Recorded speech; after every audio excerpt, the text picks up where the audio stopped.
मंच पर उपस्थित श्री महंत न्यायाचार्य नामदेव महाराज शास्त्री जी, संस्था के मंत्री श्रीमान गोविंद जी, महाराष्ट्र विधानसभा के विपक्ष के नेता श्रीमान एकनाथ राव खड़से जी, बहन पंकजा,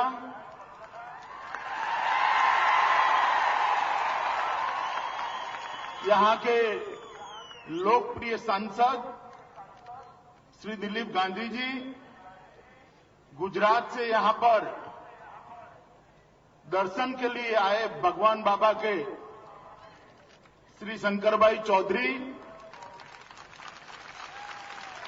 प्रीतमताई मुंडे, महादेव जी जानकर और भाई विनायक मेटे। और आज दशहरे के दिन भगवान बाबा के समाधि स्थान पर उनके दर्शन के लिए और गोपीनाथ राव को श्रद्धांजलि देने के लिए उपस्थित हुए माताओं, भाई और बहनों, सबसे पहले मैं आज आप सबको दशहरे की शुभकामनाएं देना चाहता हूं। दशहरा प्रतीक है अन्याय पर न्याय की विजय का, और पूरे महाराष्ट्र में आज दशहरे के दिन महाराष्ट्र की जनता ने संकल्प किया है कि इस बार अन्याय पर न्याय की विजय होना निश्चित है। मैं यहां कोई राजनीतिक भाषण करने नहीं आया, मैं पूजनीय भगवान बाबा की समाधि पर माथा टेकने के लिए यहां आया हूं।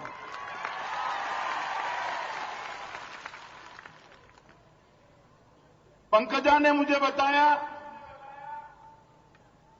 कि भाई गोपीनाथ राव 2 जगह पे सभा कर मंत्री बनने के बाद 2 जगह पे सभा की थी। एक यहां कही थी और दूसरी अल्याबाई के जन्मस्थान चौंडी में की थी। मैं चौंडी तो जाकर आया था, भगवानगढ़ रह गया था, आज भगवानगढ़ भी आ लिया। दोनों जगह पे गोपीनाथ राव को श्रद्धांजलि देने का काम पूरा हुआ। मित्रों, जब देश भर में परिवर्तन हुआ और भारतीय जनता पार्टी की मोदी सरकार बनी, तब गरीबों से जुड़े हुए 2 मंत्रालय थे, एक ग्रामीण विकास मंत्रालय और दूसरा पंचायत विभाग। ये दोनों मंत्रालय गरीबों को न्याय दिलाने का काम करते हैं, गरीबों को लोगों के समकक्ष ले जाने का काम करते हैं। और दोनों मंत्रालय का काम नरेंद्र भाई ने बहुत सोच समझकर गोपीनाथ राव को दिया था कि गरीबों की चिंता, गांव की चिंता, गरीब की चिंता, किसान की चिंता गोपीनाथ राव से अधिक और कोई नहीं कर सकता। इसीलिए दोनों मंत्रालय उनको दिए। मगर नियति को कोई ये बात मंजूर नहीं थी, कुछ और ही मंजूर था। और दुर्भाग्य की बात है कि गोपीनाथ राव हम सबके बीच में नहीं रहे। कुछ दिन पहले पंकजा ताई का फोन आया कि दशहरे के दिन यहां हर बार गोपीनाथ राव आते थे और भगवान बाबा की समाधि पर जो मेला लगता है वहां भगवान बाबा की समाधि पर मत्था टेकते थे। मैंने तुरंत पंकजा ताई को कहा कि मैं आऊंगा और गोपीनाथ राव के जितने भी चाहने वाले हैं सबको जरूर मिलना चाहूंगा।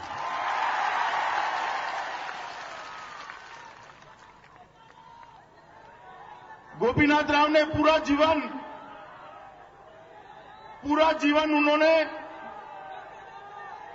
पिछड़े समाज और ओबीसी समाज के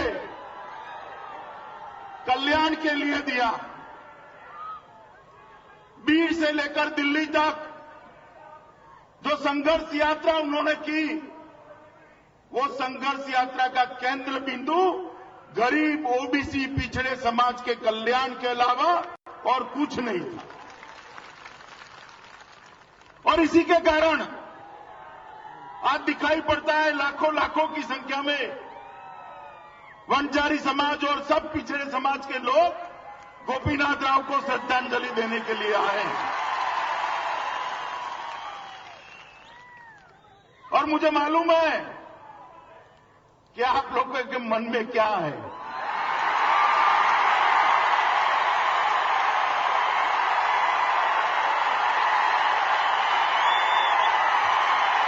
बैठ जाइए, बैठ जाइए।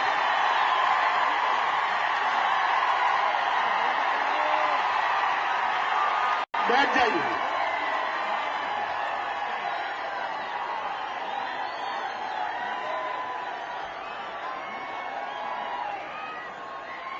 ऐसा मत समझिए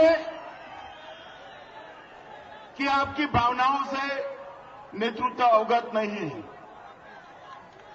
महाराष्ट्र के अंदर बहन पंकजा के नेतृत्व में पूरा ओबीसी समाज एकजुट हो और गोपीनाथ राव जी ने जो काम अधूरा छोड़ा है पिछड़े समाज के कल्याण का, उसको पंकजा ताई के नेतृत्व में आप आगे बढ़ाइए।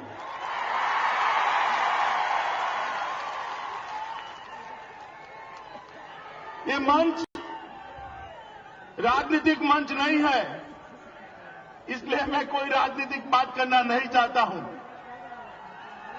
मगर मैं यहां इतना निश्चित कहना चाहता हूं,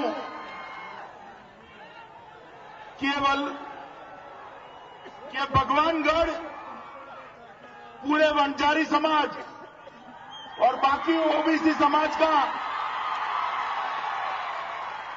चेतना केंद्र है। और भारतीय जनता पार्टी के सभी नेता इस चेतना केंद्र को और अधिक अच्छा बनाने के लिए और बड़ा बनाने के लिए जो कुछ भी कर पाएंगे वो हम जरूर करेंगे। पूरे महाराष्ट्र के ओबीसी समाज में भगवान बाबा के समाधि स्थल से चेतना पहुंचती है और नामदेव महाराज शास्त्री भी उस चेतना को आगे ले जाने का काम कर रहे हैं। बहन पंकजा ने कहा है कि यहां सुवर्ण जयंती महोत्सव पर नरेंद्र भाई जरूर आएंगे।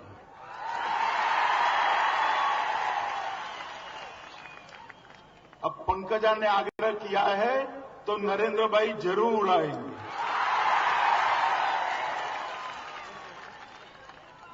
और ये स्थान जहां से ओबीसी समाज के लिए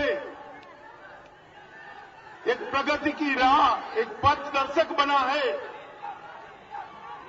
जहां से हमेशा गोपीनाथ मुंडे ने पिछड़ों के विकास की बात की, जहां से हमेशा गोपीनाथ मुंडे ने पिछड़ों के कल्याण के लिए संघर्ष की शुरुआत की।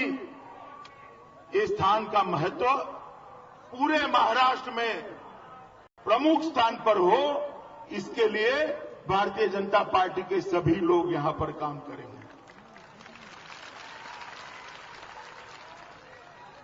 मित्रों,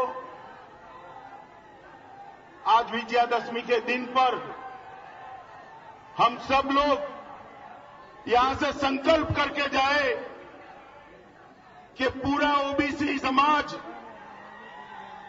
न्याय के लिए जो संघर्ष गोपीनाथ राव ने अधूरा छोड़ा है, उसको पंकजा मुंडे के नेतृत्व में आगे लेकर आप लोग जाएंगे।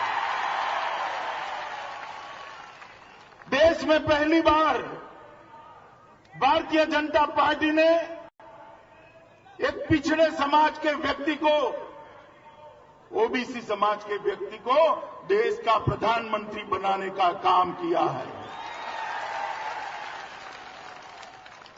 नरेंद्र भाई के नेतृत्व में केंद्र में जो भारतीय जनता पार्टी की सरकार काम कर रही है, उसकी प्रमुख नीति है कि पिछड़े समाज के लोगों के कल्याण के लिए ज्यादा से ज्यादा काम किया जाए। और आने वाले दिनों में महाराष्ट्र में भी इस बात को प्रमुखता देकर हम आगे बढ़ाएंगे। आज मैं ज्यादा कुछ कहना नहीं चाहता। आज इस स्थान पर भगवान बाबा के श्री चरणों में मैं अपने श्रद्धा सुमन अर्पित करता हूं और आशा करता हूं कि ये स्थान सालों साल तक, सदियों तक ओबीसी समाज और वंजारी समाज के लिए ऊर्जा का स्थान बना रहेगा। फिर से एक बार भाई गोपीनाथ राव की पुण्य स्मृति को श्रद्धा सुमन अर्पित कर मेरी बात मैं समाप्त करता हूं और आप सबसे अपील करता हूं कि संघर्ष जो गोपीनाथ राव ने चालू किया है, उसको आप आगे बढ़ाते रहेंगे। वंदे मातरम।